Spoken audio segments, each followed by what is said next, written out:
రెడ్డి శ్రీనివాస్ ప్రస్తుతం మనము కోజి పట్టణంలో ఉన్నాం. ప్రభుత్వ మహిళా డిగ్రీ కళాశాల ప్రాంగణంలో మనం ఇప్పుడున్నాం.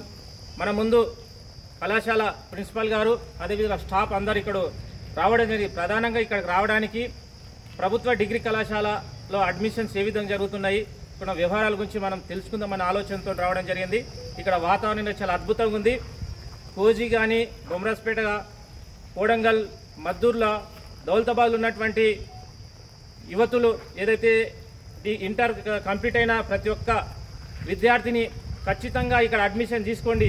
ఎందుకంటే మన గౌరవ ముఖ్యమంత్రి రేవంత్ రెడ్డి గారు, అదేవిధంగా కోడంగల్ నియోజకవర్గ ఇన్ఛార్జ్ తిరుపతి అన్న ఎంతో కోజ్గి పట్టణానికి కానీ కోడంగల్ పట్టణానికి కానీ ఇక్కడ ఉన్నటువంటి ఏదైతే 10th తర్వాత చాలామంది అమ్మాయిలకు పెళ్లిళ్ళు చేసి ఈరోజు వాళ్ళని విద్యకు దూరం చేస్తున్న ఆలోచనతో ఖచ్చితంగా ఇక్కడనే ఒక ప్రభుత్వ మహిళా డిగ్రీ కళాశాలను ఏర్పాటు చేసి ఈ ప్రాంతంలో ఉన్నటువంటి విద్యార్థులకు మంచి ఎడ్యుకేషన్ ఇవ్వాలనే ఆలోచనతో గొప్ప ప్రయత్నం చేసింది. కాబట్టి దయచేసి ఇక్కడ ఉన్నటువంటి ఈ ప్రాంతంలో ఉన్నటువంటి విద్యార్థినులు ఇక్కడ అడ్మిషన్ తీసుకోండి.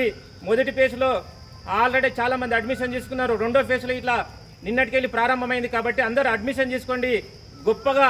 ఎందుకంటే కొత్తగా నూతన బిల్డింగ్ నిర్మాణం జరుగుతుంది. దాదాపు 10 కోట్లతోని ఇక్కడ ఇట్లా చాలా గవర్నమెంట్ జూనియర్ కళాశాల ప్రాంగణంలో మనకిట్లా ఇక్కడ ప్లేస్ ఇచ్చింది. కాబట్టి తాత్కాలిక వసతులున్న అద్భుతమైన ఎడ్యుకేషన్ ఉంది. ఈ ప్రాంతంలో చాలా మంది బీఈడీలు, పీజీలు చేసిన వాళ్ళు ఇక్కడ అర్హత ఉన్న వాళ్ళు టీచింగ్ చేస్తున్నారు.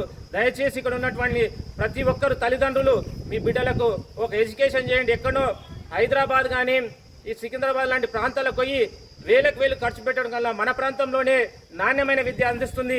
ప్రభుత్వ పాఠశాలను రక్షించుకుందాం, ప్రభుత్వ డిగ్రీ కాలేజీలను రక్షించుకుందాం.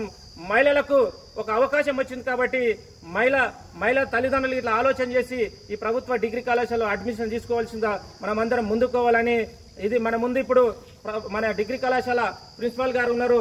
వారి మాటల్లోనే ప్రస్తుతం ఏ విధంగా ఉంది, 2వ సంవత్సరం నడుస్తుంది కాబట్టి ఏ విధంగా ముందుకు పోతుంది కళాశాల, వారి మాటల్లో తెలుసుకుందాం. చెప్పండి. నమస్కారం, నేను Rafia Khanam, incharge principal, government women's degree college Kolgi. Last academic year 2024-25 the college was started. ఇప్పుడు మనకు సెకండ్ అకాడమిక్ ఇయర్ స్టార్ట్ అవుతుంది. లాస్ట్ ఇయర్ లాస్ట్ ఫేజ్లో ఇచ్చారు మన కాలేజ్ పేరు, అందుకని 20 అడ్మిషన్స్ అయినాయి. కానీ ఈ సంవత్సరం చాలా అడ్మిషన్స్ ఎక్స్పెక్ట్ చేస్తున్నాము, అవుతున్నాయి కూడా అడ్మిషన్స్. ప్రస్తుతం ఏమో జూనియర్ కాలేజ్ ప్రెమిసెస్లో కాలేజ్ నడుస్తుంది. ఆల్రెడీ అలోకేటెడ్ ల్యాండ్ ఉంది. 11 crores మనకు ఆనరబుల్ సీఎం గారు ల్యాండ్ ప్లస్ ఇన్ఫ్రాస్ట్రక్చర్కి పైసలు అన్నీ కలెక్టరేట్ నుంచి అయిపోయినాయి. ఆ ప్రాసెస్ అయిపోయింది. ఈ మార్కెట్ ఏరియాలోనే బస్ స్టాండ్ దగ్గరే ఆడపిల్లలు కాబట్టి వాళ్ళకు ట్రాన్స్పోర్టేషన్ ఇబ్బంది ఉండవద్దని ఇట్లా ల్యాండ్ కూడా ఇచ్చారు. త్వరలో వర్క్ కూడా స్టార్ట్ అవుతుంది. ఫార్మాలిటీస్ అయిపోయినాయి. ఇప్పుడు మనకు రన్ అయినాయి అన్ని కోర్సెస్ ఉన్నాయి. BZC, MPC, MPCS, BA, BCom. మనకు ఇప్పుడు ఆల్ సబ్జెక్ట్స్కి స్టాఫ్ ఉన్నారు. నేను స్వయంగా బాగా కాన్సన్ట్రేట్ చేస్తా కాలేజ్కి.